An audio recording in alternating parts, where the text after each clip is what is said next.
पहली चीज मैं बात करना चाहूंगा इस पॉडकास्ट में इज आपके लाइफ के पहला भाग, प्री पीएम, प्री सीएम, आप कहाँ पैदा हुए थे, पहले 10 सालों में आपने क्या किया था. If you can throw some light on the first era of your life. देखिए, वैसे तो सबको पता है मेरा जन्म गुजरात में, नॉर्थ गुजरात में महसाना डिस्ट्रिक्ट है. वहाँ वडनगर एक छोटा सा टाउन है. जब हम छोटे थे तब तो शायद 15,000 की आबादी थी, मोटा मोटा मुझे याद है. मैं उस स्थान से हूं. लेकिन तब तो जैसे हर एक का अपना एक गांव होता है, वैसा एक मेरा गांव था. मेरे गांव एक प्रकार से गायकवाड़ी स्टेट था. तो गायकवाड़ स्टेट की एक विशेषता थी, हर गांव में एजुकेशन के प्रति बड़े आग्रही थे. एक तालाब होता था, पोस्ट ऑफिस होती थी, लाइब्रेरी होती थी. ऐसे 4-5 चीजें, यानी गायकवाड़ी स्टेट का गांव है तो ये होगा ही होगा, ये उनके व्यवस्था थी. तो मैं वो उस गायकवाड़ी स्टेट की जो प्राइमरी स्कूल बनी हुई थी उसमें ही पढ़ा था. तो मेरी खैर बचपन में वहीं रहा. तालाब था तो स्विमिंग करना सीख गए वहां. मेरे परिवार के सबके कपड़े मैं धोता था, तो उसके कारण मुझे तालाब जाने की इजाजत मिल जाती थी. बाद में वहां एक भागवताचार्य नारायणाचार्य हाई स्कूल था, BN हाई स्कूल.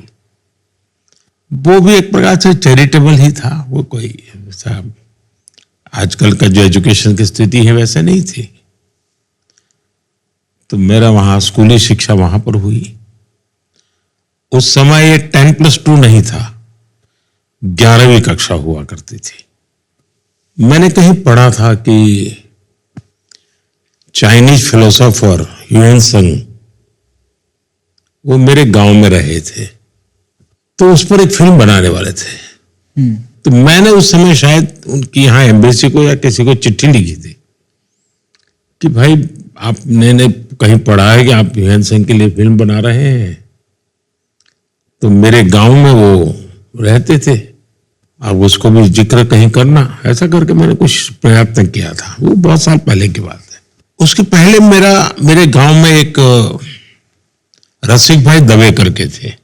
वे कांग्रेस के लीडर थे, थोड़े समाजवादी विचार के भी थे. अब मूल वो सौराष्ट्र के थे और मेरे गांव में आकर के बसे थे. वो हम स्कूल को बच्चों को कहते थे कि देखो भाई, तुम कहीं पर भी जाओ और कोई भी पत्थर तुम्हें मिले जिस पर कुछ लिखा हुआ हो या कहीं कुछ उस पर नक्काशी की हुई हो, तो वो पत्थर इकट्ठे करके स्कूल के इस कॉर्नर में डाल देना. धीरे धीरे वो बड़ा ढेर हो गया था. लेकिन तब मुझे समझ आया कि उनका इरादा ये था कि बहुत पुरातन गांव है, यहाँ के हर पत्थर में कोई न कोई स्टोरी है. इकट्ठा करो, जब भी कोई व्यक्ति आएगा तो इसको करेगा, शायद वो कल्पना रही होगी. तो मेरा भी ध्यान उस तरफ गया. 2014 में जब मैं प्रधानमंत्री बना तो स्वाभाविक दुनिया के लीडर से कर्टसी कॉल करते हैं. तो चीन के राष्ट्रपति शी, उनका कर्टसी कॉल आया, शुभकामनाएं वगैरह वगैरह बातें हुई. फिर उन्होंने खुद ने कहा कि मैं भारत आना चाहता हूं.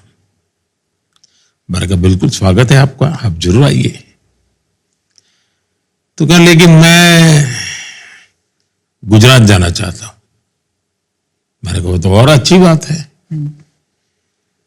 तो उन्होंने कहा कि मैं तुम्हारे गांव वडनगर जाना चाहता हूं.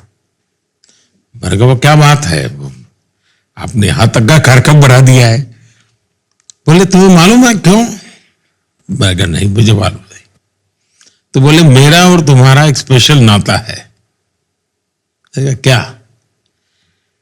ह्यूएन संग जो चाइनीज फिलोसोफर था वो सबसे ज्यादा समय तुम्हारे गांव में रहा था, लेकिन वापस जब आया चाइना तो मेरे गांव में रहा था. तो बोले हम दोनों का ये कनेक्ट है.